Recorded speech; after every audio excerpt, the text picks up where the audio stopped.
Asesinatos de sacerdotes, como el de Chiapas, un asesinato de un sacerdote en Chiapas, la violencia desatada en Culiacán, los hechos registrados en Guerrero, decapitados en la zona y en la parte de la Costa Grande del mismo estado guerrerense, Culiacán, en donde no cesa la violencia, pero también Zacatecas, pero también la Ciudad de México, pero también otras partes de la República Mexicana como Tamaulipas, Chihuahua.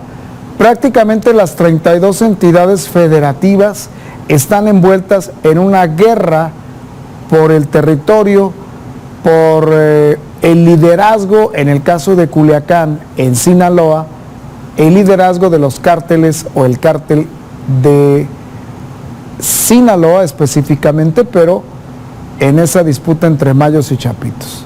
Ahora se habla mucho de una unión entre el cártel Jalisco y los chapitos para enfrentar a la mayiza.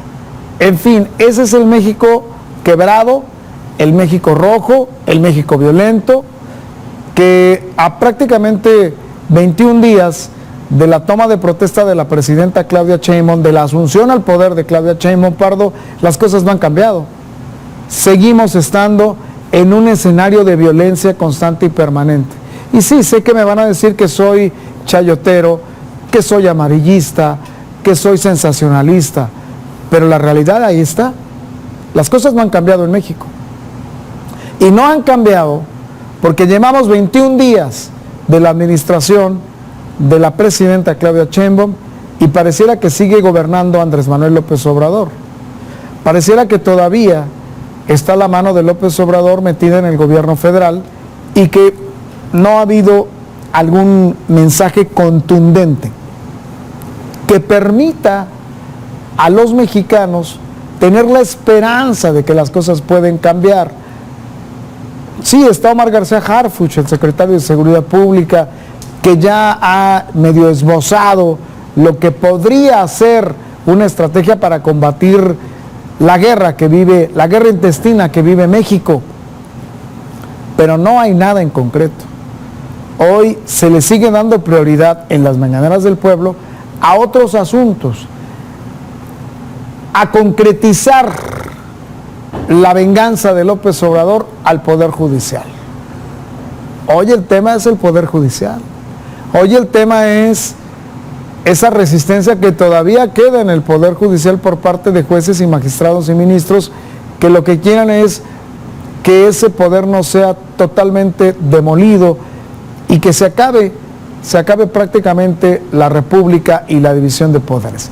Esos son los temas que se tratan en las mañaneras del pueblo, pero no se habla de el elefante en la sala, no se está hablando del tema de violencia. La violencia sigue y sigue escalando y pareciera que esto no le da relevancia la actual administración federal porque lo que importa es sacar la tarea, la encomienda, la herencia que dejó López Obrador, seguir al pie de la letra lo que el presidente Macuspano ha señalado, que es desaparecer los órganos autónomos desde el INAI, COFESE y FETEL, hasta concretar, como ya se está haciendo prácticamente, consumando el golpe a la Suprema Corte. Y ese pequeño reducto, dicen los cuatroteístas, ese pequeño reducto de rebeldes, de gente del Poder Judicial que dice el discurso oficial no quiere perder sus privilegios, desaparecerlo lo más pronto posible. Pero del elefante en la sala, ni una sola palabra. De la violencia en el país, ni una sola palabra.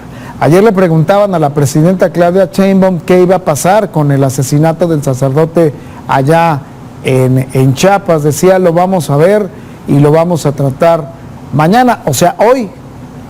Pues fue muy poquito lo que se habló o lo que se dijo de un asesinato a un sacerdote que velaba por los pobres, que estaba consciente que sus declaraciones iban a provocar a la postre una reacción de los criminales, de quienes están prácticamente apoderados de toda la parte de la zona alta de Chiapas y de esa disputa permanente que se sigue allá en el sur del país.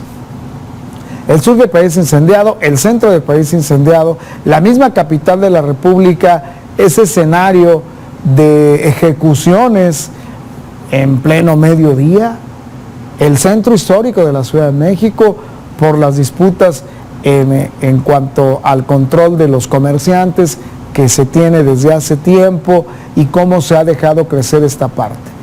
Es decir, los 6 años de López Obrador no sirvieron para combatir la inseguridad, sirvieron para fortalecer a ciertos grupos del crimen organizado. Y uno de esos grupos es el que está en disputa, son los herederos de don Joaquín Guzmán Loera, el Chapo Guzmán, los herederos que están enfrentados luego de la travesura que le hicieron a el Mayo Zambada al agarrarlo y llevarlo y entregarlo a los Estados Unidos. Que por cierto, López Obrador, ese presidente que siempre dijo que los narcotraficantes eran seres humanos y había que tratarlos con abrazos y acusarlos con su mamá de que no estuviesen haciendo estas cosas, López Obrador fue muy claro, esa política iba a prevalecer. Y luego el sábado que teníamos un debate con Carlos Garza, con Martín Vivanco y con Enrique Benítez, decía Carlos Garza algo que es muy interesante y es cierto, pues que no nos extrañe, es la continuidad de la 4T, es la continuidad de la edificación del segundo nivel de la 4T. ¿Qué implica eso? Seguir solapando a los criminales. ¿Qué implica eso? Seguir respetando los acuerdos que López Obrador tuvo en su momento con el cártel de Sinaloa. ¿Ya? ¿Eso implica? ¿Qué implica? Que la actual administración federal tiene que estar sometida a los acuerdos que ya le heredaron, a los acuerdos de López Obrador. Ese López Obrador que se bajó a saludar directamente a doña Consuelo Loera, que en paz descanse, madre de Joaquín Guzmán Loera. Eso implica, esa herencia ahí está, permanente, esa no, es inamovible, eso no puedes moverle ni una coma, no puedes cambiar la estrategia de seguridad porque no puedes, porque pareciera que los 128,000 efectivos de la Guardia Nacional son destinados también a acotar a los grupos que no están con el gobierno. Punto. Hoy veía la parafernalia de la Guardia Nacional por las calles de la ciudad capital. Encienden los códigos de emergencia, las torretas, se pasan los altos, sin alguna justificación, sin alguna justificación. A lo mejor es un tema de seguridad, lo que tú quieras. Pero aquí en la estación Gómez Morín, llegas al alto y se detienen y de pronto, las 2 camionetas que venían en el convoy se van. O sea, ¿pueden provocar un accidente? Sí, pero traen los códigos, encienden los códigos, los códigos visuales, o sea, las torretas, y no encienden el código auditivo, o sea, no, ese no, pero los visuales sí, y se pasan los altos como si nada. La Guardia Nacional para eso está, para amedrentar, para intimidar, para extorsionar, porque hay denuncias de que extorsionan a los conductores de las carreteras. Sí, pues es normal, la Guardia Nacional. Y luego dicen, eso lo denunció una diputada federal del PT, por cierto. Y ahora resulta que estamos viendo que el país está incendiado, y ¿para qué queremos a la Guardia Nacional? Pues, ¿en qué consiste el trabajo de una Guardia Nacional y del Ejército que está metido también en todos los temas, desde construir trenecitos hasta carreteras y andar bachando y todo lo que hace nuestro ejército mexicano, lamentablemente? O sea, desde este tipo de políticas que siguen estando sustentadas en lo que en su momento el inicio de la Cuarta Transformación fue. Pero bueno, esos son temas que ahí persisten. La pregunta sigue siendo en estos momentos, ¿hasta cuándo el gobierno federal va a seguir tolerando la violencia en todo el país? ¿Hasta cuándo? ¿Hasta cuándo se tendrá que estar sometido a respetar lo que López Obrador dictaminó? ¿Qué tiempo más? ¿Cuántos meses?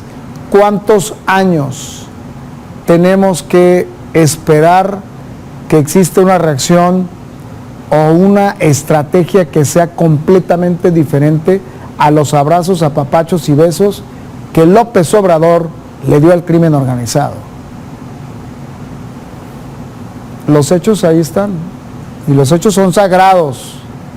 Los hechos son sagrados. El fin de semana asesinan a un sacerdote. El fin de semana asesinaron a un sacerdote de la Iglesia Católica.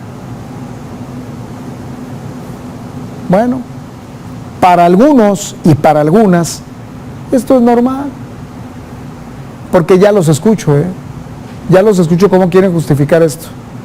¿Quién sabe en qué andaría metido el padrecito tú?